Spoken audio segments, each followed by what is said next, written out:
Hello? Veronica, are you there? Did you still not clean the toilet? Oh, despicable. Why do you think it's acceptable to ignore me? I want answers. Let me tell you, young lady, it's seen as basic good manners for people like you to see to it that the toilets are sparkling shiny in time for those of us with actual contracts at this company to arrive for work and not have to feel grossed out every time we want to go do our business. Wait a sec, are you for real? Are you kidding me? Oh, you didn't clean up the area around my desk either? God, what are you playing at? Why did they even hire you if you're incapable of doing even the most basic things? Good morning, Danita. It was your turn to clean the toilet today, right? It said so on the rota. You know, the one the manager wrote and that we all signed. It'll be my turn next week, so I'll do it then. Huh? Besides, isn't desk cleaning the responsibility of the person whose desk it is? I've never heard anything about having to clean up after you. Huh? At least that's what everybody else at this company does. Think about it, people usually have important documents in and around their workspaces, so things could probably go wrong if we all went messing around with each other's desks. If anything, I think most people who work here would be annoyed if someone tried doing that. Huh? Do my eyes deceive me? Am I, a full-time employee, seriously being talked back to by a lowly part-timer? Ugh, disgusting. You make me want to vomit, you insolent little worm. The toilet cleaning rota decided on by the managers has nothing to do with being full or part-time, Danita. If you didn't want to do it, or didn't agree with the order, then why did you sign it in the first place? Gah, that's it. I've had it with your cheek. You listened to me, and you listened good, young lady. This might be difficult for a no-good, wet-behind-the-ears part-timer with zero life experience and an IQ lower than my shoe size like you to understand. But in the world of work, there are such things as hierarchical relationships, and you're at the bottom of one. I'm a full-time employee, and you're a lowly part-time good-for-nothing. That clearly makes me your superior, and means you have an absolute moral duty to do whatever I tell you at all times. How do you expect to make it anywhere in the world if you don't even understand something this basic? I suggest you learn your place if you want to succeed in this company, dear. Now, if I make myself clear, go and make up for your despicable, insolent behavior and scrub those toilets until they're so clean I could eat my dinner off them. Oh, and I will be checking. Sorry, but I'm about to head out on an errand for our department manager. Excuse me? Apparently he needs something urgently. He told me to head out to the hardware store for some supplies. No, but the toilets! Like I said, it's not my turn yet. You're on toilet duty this week. I'll clean the toilets when it's my turn to do so, as should you. This whole system is predicated on each of us doing what is expected of us without having to be told by anyone else. So if you have any respect for the rules at this company, please go and pick up the toilet brush and get to work. Thanks. Ugh, how dare you! All right, I'm heading out to the hardware store. Catch you later. Veronica, are you okay? Darren? Okay, how do you mean? It's about Danita, that new employee. I got a secret report from the manager on the situation at the office. Apparently, she still thinks she's superior to you because you work part-time. From what he told me, it sounds like she's being super disdainful and disrespectful towards you. God, it made my blood boil just listening to it. Well, yeah, she is. But I'm only a short-term worker here to cover a temporary manpower shortage. So it's not like I'll be around much longer. Sure, but is that any reason for her to make the time you do spend here so unpleasant? How about you just come out with it and make it clear that me and you are engaged? I'm keeping it quiet at work for the time being because you didn't want me to tell anyone, and I want to respect that, but Danita's attitude is disgusting. I don't know where the hell she gets off on thinking she can join a company and start treating its employees like dirt on the bottom of her shoe. Yeah, but still, she's the only one in the office who acts like that. Everyone else is super kind and a joy to work with. In 2 weeks' time, she'll be nothing more than a distant memory. But if we let the cat out of the bag with our engagement now, I have a feeling we'll cause nothing but confusion for everyone else at the office. Besides, we already agreed with the department manager, Dave, we were going to let everyone know about our engagement on the last day of my temp contract. It's fine, babe, really. I'll be able to tolerate her somehow or other until then. I'm sorry. I wish I could be around at the office more to stop her. Believe me, she would not get away with any of this crap if I was around. For the time being, I've told Dave to keep a closer eye on things. It's fine, honestly. She isn't hurting my feelings as much as you seem to think. Sure, she can be annoying, but I can take anything. She usually gets bored when she realizes she can't get a reaction out of me. As with anyone like her, the best policy is to ignore. Don't worry about me, okay? Alright, if anything else happens, I want you to tell me immediately. Got it. Thanks, Darren. Hey, Veronica, you know it's the CEO's wedding in 2 days, right? Huh? Sure, I know about that. That's why you're gonna stay behind at the office and be on phone duty. Phone duty? But the company's gonna be closed that day, so the phones will automatically go to voicemail. What good would having me on phone duty do? Are you ignoring a direct order from a full-time employee? Do you have any idea about how the world works? It's not like a lowly part-timer like you would be invited to the CEO's wedding in the first place. So if you won't be at work and you won't be at the wedding, you won't have anything to do, right? I doubt someone who's still working part-time at your ripe old age could possibly be interesting enough to have any hobbies or a social circle. Well, if I was to say whether I'm invited or not... You're not, are you? I knew it. Like hell someone like you would get invited to the wedding of the most superior man at this company. Keep dreaming. All right, that settles it. You can come into the office on your own for phone duty. I want you in at 6 a.m. pronto, manning those phones like a good, obedient little part-timer.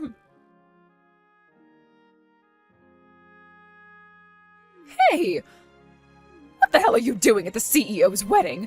You're nothing but a lowly, part-time, odd-job girl. Who do you think you are coming to the CEO's wedding like this? And in a white dress? Oh, have you well and truly lost your mind? The only person who gets to come to a wedding in a white dress is the bride, you moron. It's called common sense. You're not invited, and you have the nerve to show up at the CEO's wedding wearing a white dress? Oh, how lacking in basic common sense can one person be?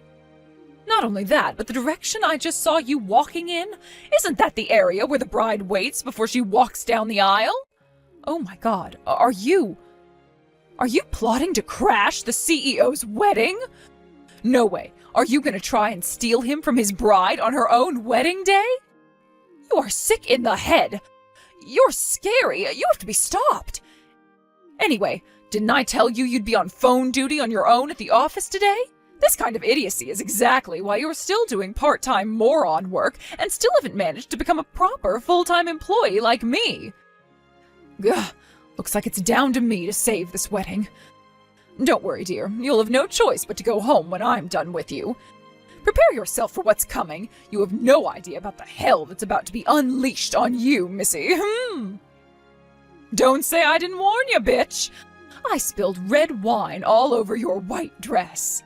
Thanks to my heroic efforts, the CEO's wedding is saved. I'm the hero of the day. Ooh, I wonder what I'll get. The CEO is going to be so grateful when he hears what I did. I wonder if I'll get a cash prize, a new car, a promotion. Or maybe it'll be that luxury holiday to the Bahamas I've been wanting to go on all these years. Oh, I'm so excited. Danita? Where the hell did you get that wine from? I brought it here myself. It was supposed to be a wedding present for the CEO.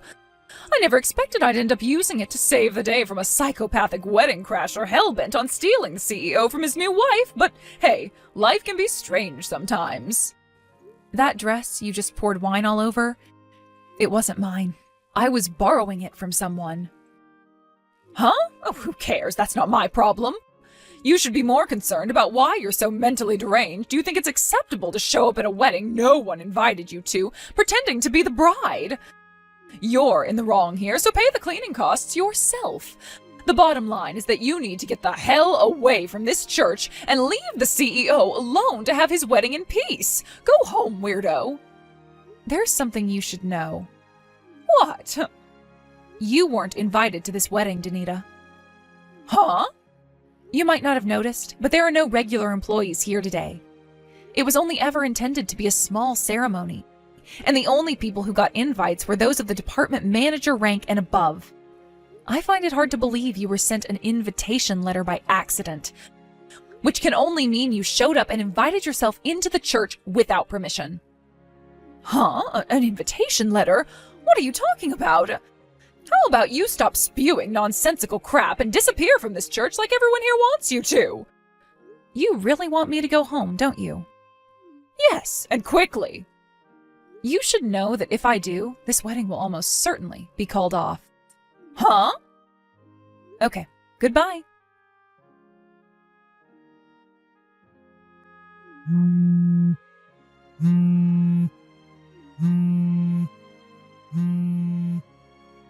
Veronica! Come back, please! You have to come back to this church right away! Please, come and finish your wedding! I had no idea about any of this. I had no idea you were the CEO's fiancé all along. I had no idea that today was your wedding day. That's strange. Because there was a gathering and an announcement at the office 5 minutes after you came at me with all that nonsense about me having to be on phone duty on the day of the wedding. I gave a little speech in front of everyone to thank them for my time at the company and say my goodbyes, since my temporary contract was coming to a close, and then I announced my engagement to Darren. Huh? Come to think of it, you were playing around on your phone at the back of the room while I was talking. You weren't listening, were you? OMG, I saw you talking, but I figured you were only talking about your time at the company coming to an end. Who in their right mind would want to listen to a wishy-washy thank you speech? I had no idea it was something so important. Anyway, forget this crap. You need to come back to this church right now. Why's that? That wedding dress you were wearing was a new designer by the CEO's mom, a famous fashion designer. Apparently the launch of the new dress was supposed to be officially announced after you guys got married. Oh, that's not all. Apparently the media were here to film it. The reporters are so angry. They say if the wedding gets canceled, they won't be able to shoot their piece on the dress. Please, I'm begging you, please come back. Please get married. I can't do that. Why not? Because the wedding dress, which was supposed to be the central focus of the journalists' coverage, is so drenched in red wine that it's now completely unusable. Oh my God. As for me, I'm currently at the hospital with Darren's mom, who fainted from the shock of seeing the brand new dress she spent 3 years and $150,000 designing, being drenched in red wine by some unhinged lunatic she'd never seen before in her life. You're at the hospital? I'm leaving everything involving the wedding to Darren back at the church. If you have anything to say for yourself, then I suggest you do it there.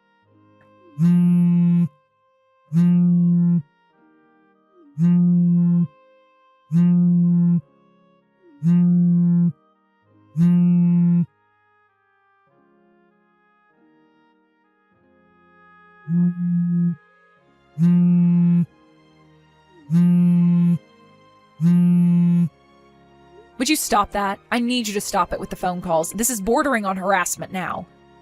I already have 255 missed calls from you. Oh, thank God you finally replied. Would you cut it out already? But the CEO! He said I'd be responsible for all of the costs to the wedding after he canceled it. He even said he was going to take me to court and file for compensation, including for the money that went into making the dress. There's no way I can afford to pay all that. It's going to come to hundreds of thousands. How can he expect me to pay him when I don't have any money? Oh, that's not fair, and it makes no sense. What does any of this have to do with me? You're the CEO's wife. You have to negotiate with your husband and make this all go away somehow. Please, I'm begging you. If I'm not careful, I might end up losing my job over this. To be honest, I think that's already a done deal. I somehow get the feeling that ruining the CEO's wedding during your trial period at the company automatically excludes you from working with them ever again. What? Why? Think about it. Even excluding what you did after you arrived, the fact you showed up to his wedding without an invite in the first place is pretty reprehensible. Huh? But I'm a full-time employee. I thought it was fine for full-time employees to show up. Who told you that? Seriously? Then there's the wedding dress. You totally ruined the masterpiece work of craftsmanship that the CEO's mom went to great pains to make over the course of several years. You got the wedding canceled. In doing so, you even caused major problems for her fashion business. You can't seriously think you can screw this many things up for so many people and get let off the hook without facing any consequences. That's why I'm messaging you right now. This is it, Veronica. It's your time to shine. You can use your position as the CEO's wife to get me off the hook and ensure nothing bad happens to me as a result of my silly misunderstanding. Yeah, that's right. That's all this was. I didn't mean to upset anybody. You'll do that for me, won't you? You'll convince everyone this was all just a huge misunderstanding, won't you? Please, pretty please with a cherry on top. Why the hell would I do that? Why? I have no idea why you think I, of all people, would have your back after everything you did. Did you forget how awfully you treated me this whole time? But let me be clear, I am taking you to court just like my husband is. What? You have zero allies here. Now, if you carry on messaging me like this, you're just gonna piss me off even more, and I'll be forced to bill you for even more compensation. So if you have anything resembling a brain inside that skull of yours, you'll leave me in peace. But... Goodbye. Oh, Veronica, good news. It looks like the wedding dress can still be saved after all. Really? My mum had a stroke of genius after she pulled herself together after being discharged from the hospital. Apparently, she's going to redesign all the parts with stains on with new fabric. She's adamant the dress is going to be even nicer than before. Wow, I see. Well, of course I'm happy about the dress, but that your mom's fine and back to good health is what's really important here. Oh, what a relief. Anyways, as for the rescheduling of the wedding... Yeah?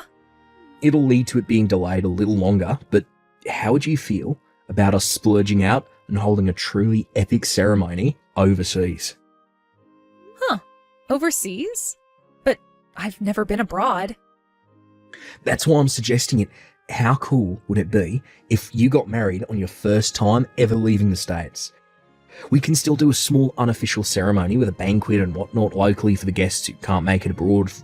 We can still do a small unofficial ceremony with a banquet and whatnot locally for the guests who can't make it abroad for the ceremony itself. But I thought it would be nice if we could do the real thing somewhere completely new to wash off the trauma of the unfortunate outcome of our first attempt. So, what do you say, babe? Should we be bold and adventurous and have the ultimate fairy tale wedding? Darren... Come on, babe. The suspense is killing me here. What's it going to be? A fairy tale wedding sounds perfect. All right, let's get started on the preparations once things have settled down with that little legal problem we need to deal with. After that, we can finally get to work on planning the rest of our lives. Sounds good. Got it. Hey, Darren? Thank you for everything. You're the best husband, fiancé, man. You're the best man a woman could ever hope to have. Veronica, no. Look, thank you. I can't wait to spend the rest of my life with you, babe. Meeting you was the best thing that ever happened to me. I love you. We left everything to do with Veronica to our lawyers after that. Surprisingly, she did actually seem to have some awareness that she'd done something wrong, so she accepted her firing from the company humbly and without complaint. But I can't say the same for the compensation. She was insistent she couldn't afford to pay because she had no money, and surprise, surprise, she was already in a bunch of debt from a cocaine habit she'd been keeping quiet from everyone. On top of the civil charges, I also filed criminal charges with the police for what she did to my dress. I told her I was willing to settle out of court, but that it wasn't going to be cheap. All in all, the charges mounted up to a fee so large she couldn't even find a loan shark willing to lend her the money. Realizing that in all likelihood she genuinely didn't have the money, I showed up outside her parents' house and explained the situation. After that, they very kindly agreed to help her come up with the money somehow. Of course, by help, they didn't mean pay it for her, and she will be expected to pay them back every cent after the debt's fully paid off. Apparently, Danita's currently juggling 3 part-time jobs, working like a dog under the surveillance of her parents in a desperate bid to try and come up with the money. However, rumor has it she's already universally hated by everyone at all 3 companies due to her abrasive personality, and spends her days in abject loneliness while being the butt of every joke and forced to clean the toilets.